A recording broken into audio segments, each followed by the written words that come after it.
así lo dijo, ¿no? El turno es de Cuba, lo dijo, ¿no? Aseguró que es el turno de la isla. Las declaraciones de Donald Trump llegan después de que su administración presumiera avances diplomáticos en Medio Oriente. El mandatario colocó a Cuba entre los posibles siguientes objetivos de su política exterior y comparó el caso de la isla con la estrategia que Washington ha seguido recientemente en Venezuela.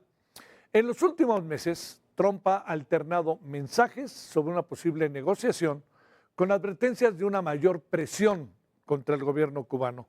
Así fue como lo dijo y todo el mundo dijo, bueno, pues esto quiere decir que ya se estaba resolviendo el problema entre Irán y Estados Unidos y resulta que no.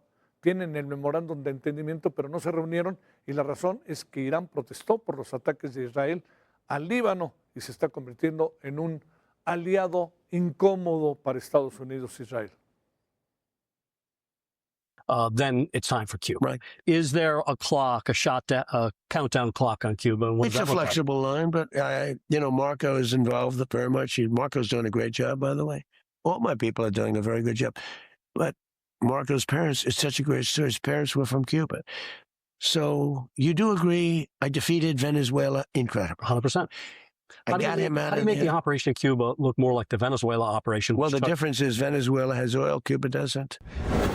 En paralelo, Cuba está haciendo cambios internos. La Asamblea Nacional de Cuba aprobó un paquete de 176 reformas, agrupadas en 23 ejes que buscan abrir espacios al sector privado y atraer inversión en medio de la crisis económica que atraviesa la isla.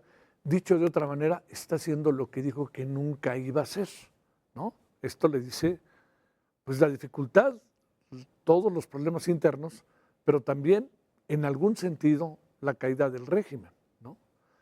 ¿Por qué? Porque lo contrario a lo que está haciendo ahora, pues, era la esencia del régimen. Entre estas medidas, ahí le va, destaca facilidad para la creación de micro, pequeñas y medianas empresas, la participación de capital privado en la importación de combustibles y la apertura de nuevos esquemas para remesas, casas de cambio e inversión inmobiliaria. Las reformas llegan 3 meses después de varios meses, rectifico, de presiones de Estados Unidos, escasez de combustibles, afectaciones a servicios públicos.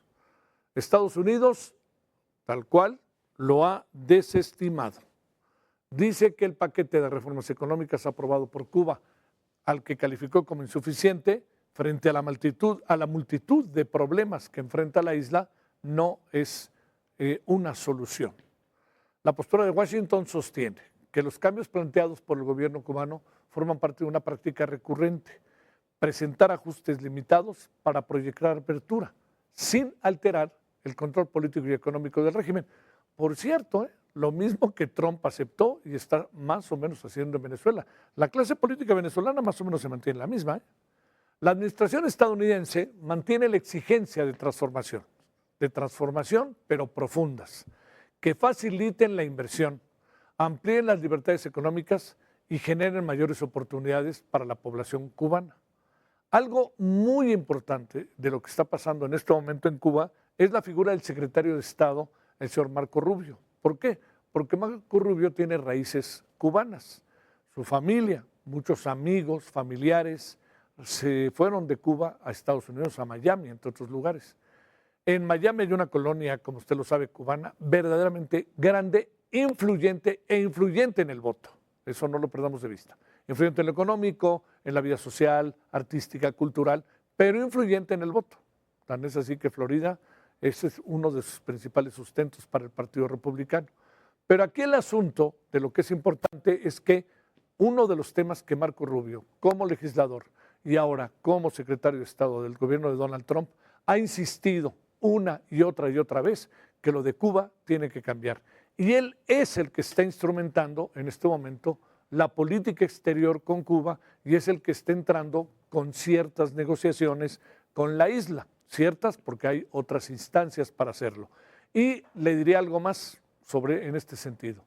Ha dejado todo en manos de Marco Rubio, Donald Trump, por lo menos esa es su narrativa, y no solo es eso, sino que Marco Rubio se ha convertido en un factor muy importante para el gobierno de Donald Trump en cuanto a la política exterior. Tan es así que el presidente de Francia, el presidente de Francia, lo que hizo hace pocos días, iba a decir François Mitterrand, perdón, el presidente de Francia lo que ha venido a hacer es que se convirtió públicamente al señor Marco Rubio como el personaje, ¿no? El personaje que fue fundamental para la reunión del G7 con el presidente de los Estados Unidos. Un G7, habrá que reconocerlo, muy, pero muy, muy, muy, muy sometido, ¿no? El señor Macron seguramente, pues por eso el reconocimiento fue, pues a lo mejor porque las cosas salieron más baratas de lo que pudieron haber salido. Pero lo cierto está en que hoy Marco Rubio juega un papel fundamental en la estrategia de política exterior y como dijo Trump, vamos al origen, al inicio de la emisión de hoy. El turno ahora es para Cuba. Hace ratito, aquí en 98.5 de FM, Heraldo Radio, en las diferentes estaciones del país y también en nuestro portal, hablamos con el doctor José Antonio Hernández Macías, investigador del Centro de Investigaciones sobre América Latina, el Caribe de la UNAM. Estamos hablando con él del tema de Cuba. Bueno, sin duda me parece que es una amenaza que se agrava cada día más, que tiene mucho que ver justamente con los resultados de esta guerra que emprendió del otro lado del mundo en Irán. Pues al parecer no hubo los resultados que Donald Trump esperaba. Y bueno, tener en cuenta también la estrategia que ha optado en América Latina en general, que justamente ha sido la de amenazar.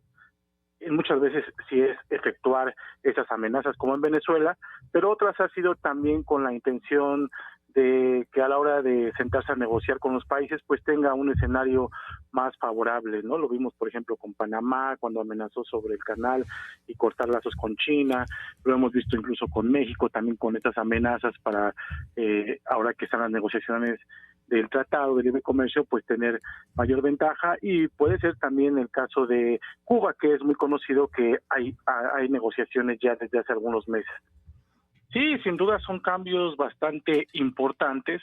Yo sí le pondría algunos matices porque son cambios que también de alguna forma ya se han venido dando desde hace algunos años. Creo que era sumamente necesario una actualización del modelo económico. Claro que se apresuran estos cambios pues por la crisis extrema que vive, ¿no? Debido tanto a factores internos, pero también muy claramente a factores externos, como el bloqueo del embargo, que ahora ya no nada más es económico, sino ahora es petrolero, y bueno, que ha causado bastante crisis, sobre todo energética, dentro de la isla.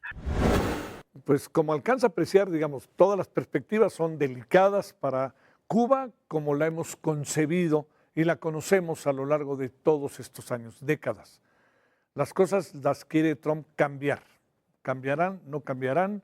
¿Servirá de algo a pesar del reconocimiento que hizo hoy el gobierno mexicano de los cambios en Cuba? El gobierno mexicano hoy, la verdad que es algo que hay que considerar, se echa para adelante, incluso con euforia, para hacer valer los cambios de Cuba, que son cambios que incluso elogia. Los mismos cambios que pudo el gobierno mexicano haber sugerido, que no dije exigido, sugerido a la isla, pues por lo menos yo diría desde hace 10 años.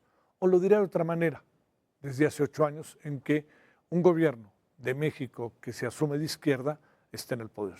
O sea, pudo haber sido esto, yo le diría, hasta un paracaídas para Cuba. Pero no, se quedaron las cosas como están. En lugar de abrir canales, ayudaron a que Cuba se cerrara. Y eso, pues es, digamos, uno de los grandes factores externos de Cuba, se llama México. Y México hubiera sido escuchado seguramente. Pero bueno, se tomó otra decisión y hoy estamos ante lo que estamos.